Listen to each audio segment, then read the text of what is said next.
Sa video na ito ay pag-uusapan po natin ang isa na namang nakakaabang na galaw ni Bitcoin. May balita na ngayon na tinatarget na daw ni Bitcoin ang presyong $86,000. At kung magpapatuloy ang kanyang lakas, maaaring tuluyan po siyang umakyat ng hanggang $95,000. Pero ang tanong, aabot ba talaga siya sa presyong ito? O baka naman isa lang itong panandaliang rally? At higit po sa lahat ay ano po kaya ang maaring maging epekto nito para sa atin bilang mga Pinoy crypto traders at investors ni Bitcoin. Kaya yan po ang siyang ating pag-uusapan sa video na ito. Pero bago po tayo magpatuloy ay pakibasa na lamang po muna ang disclaimer dito sa ibaba ng ating screen. Ayan, simulan na po natin sa unang katanungan kung ano po ang nangyayari kay Bitcoin ngayon.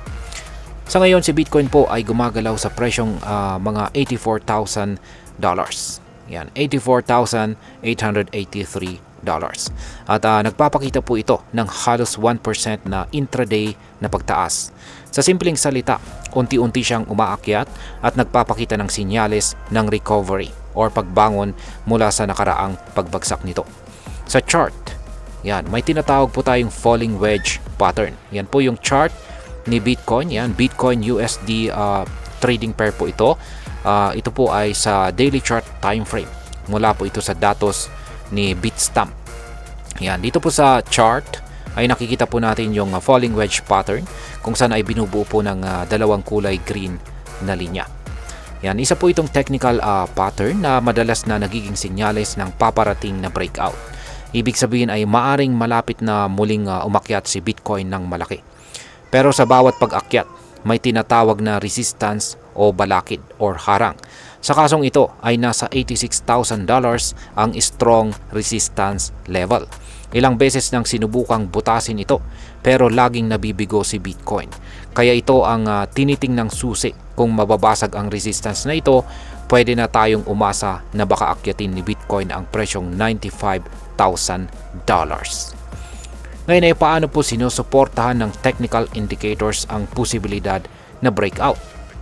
Yan, isa po sa mga sinusundan ng mga analyst ay ang Fibonacci retracement levels. Dito po sa chart ay yung nakikita po natin rito na mga kulay orange na horizontal lines. Ayan po yung mga Fibonacci retracement levels. Sa kasalukuyan, ang presyo po ni Bitcoin ay nasa mga 61.80% retracement level na nasa presyong $86,150. Kung mababasag niya ito, ang susunod na target ay nasa 78.60% level, kung saan ay halos katumbas po yan ng presyong $95,000. Sa kabilang banda, kung babagsak naman po siya, may suporta naman po or support level na nakaabang sa presyong $80,000 na maaring sumalo sa presyo at pigilan ang tuluyang pagbagsak. Bukod po sa Fibonacci ay ginagamit din ang MACD at saka RSI. Yan, yung dalawang indicator po dito sa ibabang bahagi ng ating chart ay yung ating dalawang indicator na MACD at saka RSI. Ayan. Ang MACD ay nagpapakita po dito ng positibong momentum, habang ang RSI naman ay nag-umpisang tumaas mula sa pagiging stagnant o pahinga. Ibig sabihin ay may energy na ang market para itulak pataas si Bitcoin. At may interesting pattern din na tinatawag na morning star. Yan, dito naman po yan sa candlestick. Isa itong bullish reversal signal na karaniwang nangyayari kapag tapos na ang pagbagsak at nagsisimula na ulit ang pag-angat. Ngayon ay sunod po rito ay pag-usapan naman po natin ang Bitcoin ETF. Ayan, ang Bitcoin ETF. Ano naman po ang papel na ginagampanan ng Bitcoin ETF sa galaw ng presyo? Ayan, napakahalaga po ng papel ng Bitcoin ETF sa pagtaas ng presyo. Ayon po kay Ginoong Eric Balchunas ng Bloomberg, ang Bitcoin ETF ni BlackRock na IBIT ay nakakuha ng halos $2.4 billion na inflows ngayong taon pa lamang. Ang ibig sabihin nito ay marami pong investors ang nagpapasok ng malaking halaga ng pera sa mga ETF na nakabase kay Bitcoin. Isa po itong sinyalis ng tiwala ng mga institutional na investors na lalaki pa ang halaga ni Bitcoin. Gayunpaman, hindi ito naging madali. Dumaan sa maraming pagsubok ang Bitcoin ETF tulad ng mga pagbagsak ng presyo mula sa FTX scandal, pagbebenta ng GBTC shares, legal na problema at iba pang macroeconomic issues. Pero sa kabila ng lahat ng ito, nanatiling matatag ang mga ETF at patuloy na umaakit ng pera. Ngayon ay saan nga ba talaga nanggagaling ang selling pressure? Ayon po sa isang analysis mula kay Crazy Block sa CryptoQuant, ang tunay na pressure sa pagbebenta ay hindi po galing sa malalaking investors o whales. Ang talagang nagbebenta ay ang mga tinatawag na short-term holders. Araw-araw, halos 930 BTC ang ibinabagsak ng mga short-term holders. Samantalang ang mga long-term holders ay naglalabas lang ng 529 BTC bawat araw. Ibig sabihin, mas mabilis mag-panic sell ang mga bagong pasok sa crypto. Bukod pa rito, ayon po sa wallet cohort data, ang mga tinatawag na shrimps o mga hawak ay may mas mababa sa 1 BTC ay nagbebenta po ng 480 BTC kada araw. Ang mga fish naman ito naman po yung may hawak ng 10 hanggang 200 BTC ay naglalabas ng 341 BTC. At ang mga sharks, ito naman yung mga may hawak ng 100 hanggang 1000 BTC ay naglalabas ng 402 BTC kada araw.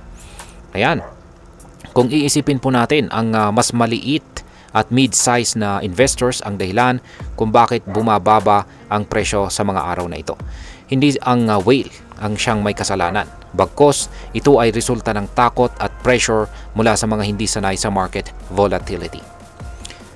Ngayon ay nasaan si Bitcoin sa kasalukuyang batay po sa on-chain data.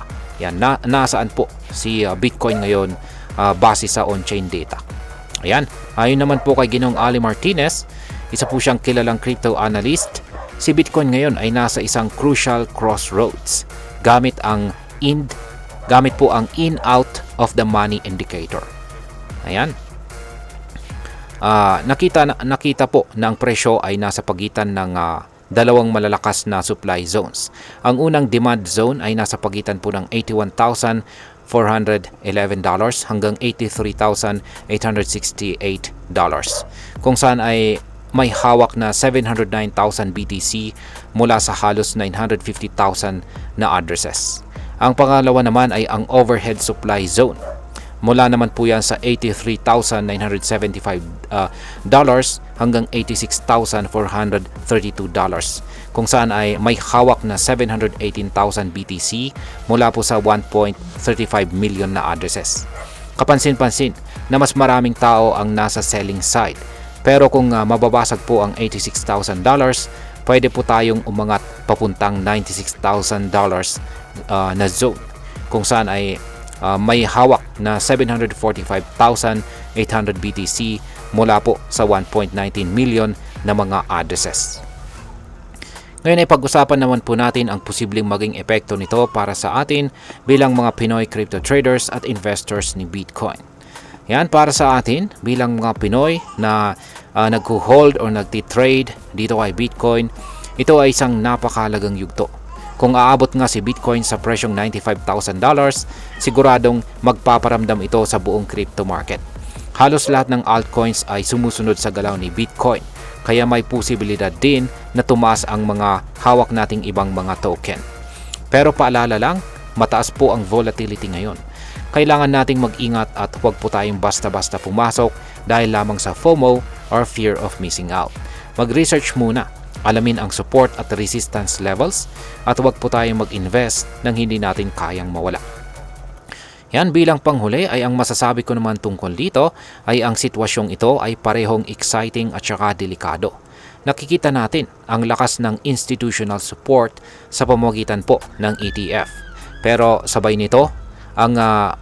po nito ang pressure mula sa mga short-term sellers. Ibig sabihin, may posibilidad ng biglang rally pero hindi rin nawawala ang panganib ng biglang pagbagsak.